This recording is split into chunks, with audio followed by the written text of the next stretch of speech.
Here's the C-5 Galaxy, parked like a steel cathedral on the Dover tarmac. Engines off, nose already yawning open.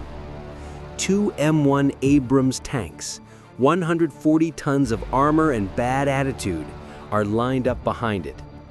Today, the old girl eats her biggest meal in years and still has room for dessert. The entire front third of the airplane lifts on two hinges the size of oil drums. When it's up, the hole is 19 feet wide, 13 feet tall, big enough for a double-decked London bus to glide through without touching the mirrors. That swinging nose alone weighs 45,000 pounds, more than a fully loaded semi.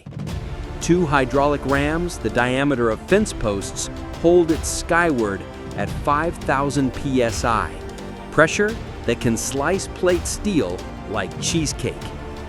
10 feet below the lip, the cargo floor waits. 10 feet is a second-story window.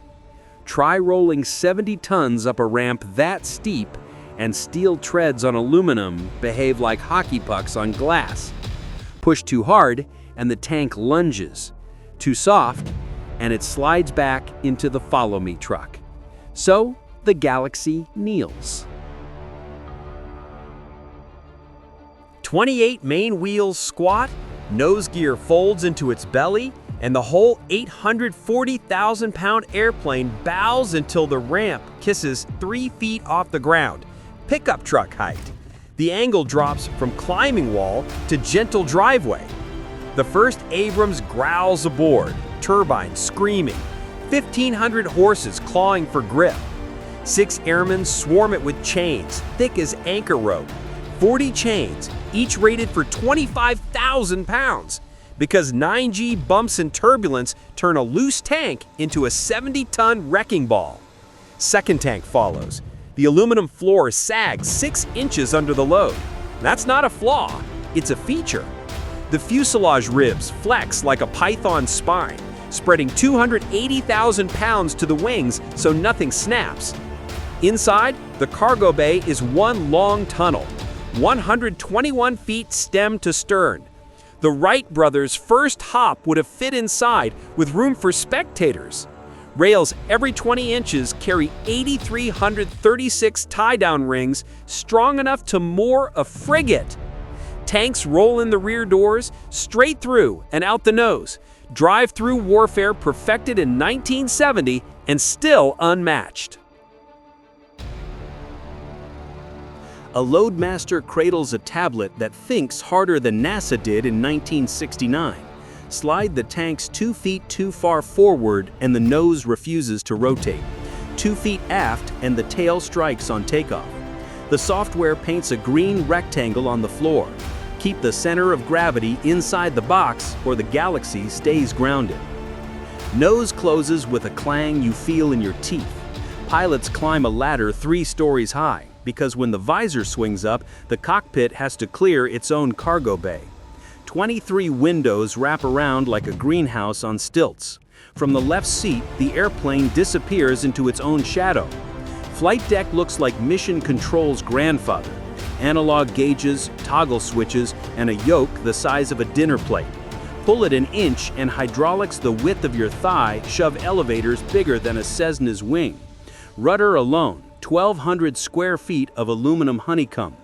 Taxi feels like steering a shopping mall with the parking brake half on. Main gear is 110 feet behind the cockpit.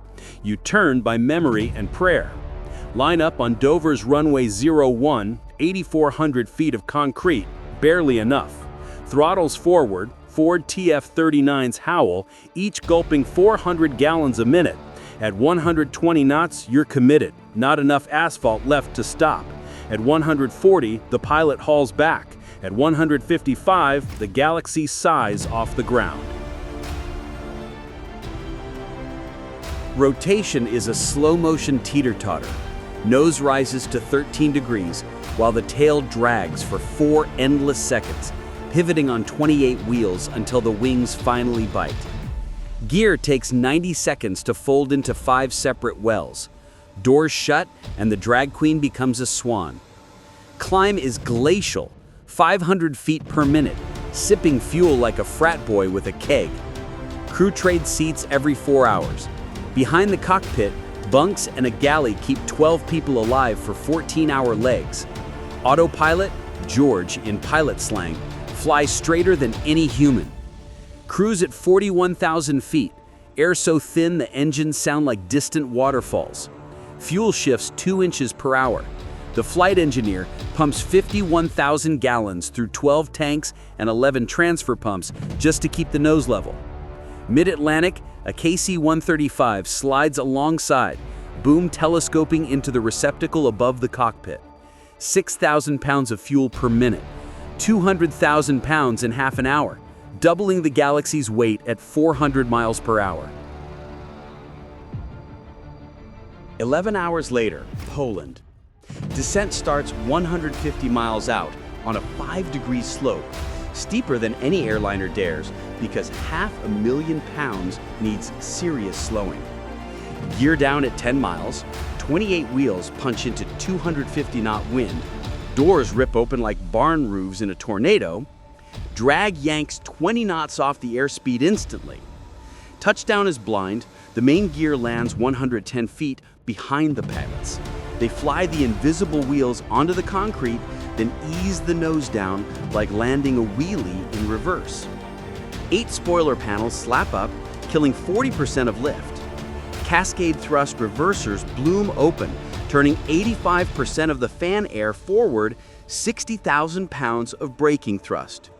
Gravel on the runway blasts past the windshield like a sandstorm in reverse. Carbon brakes glow cherry red, 160 million foot-pounds of energy soaked up by discs that will need 45 minutes of cooling fans before anyone can touch them. 6,000 feet later, the Galaxy stops, kneels again, and spits 2 pristine Abrams onto Polish soil 14 hours after breakfast in Delaware. 3 contractors have tried to replace her. 3 have failed. So the Air Force is spending $10 billion on new engines, glass cockpits, and stronger wings to keep these 1960s teenagers flying until 2040. When that visor tilts skyward again, remember, you're not watching an airplane. You're watching the reason distance no longer matters. The C-5 Galaxy just turned the world into next door. Fade engines, roll credits.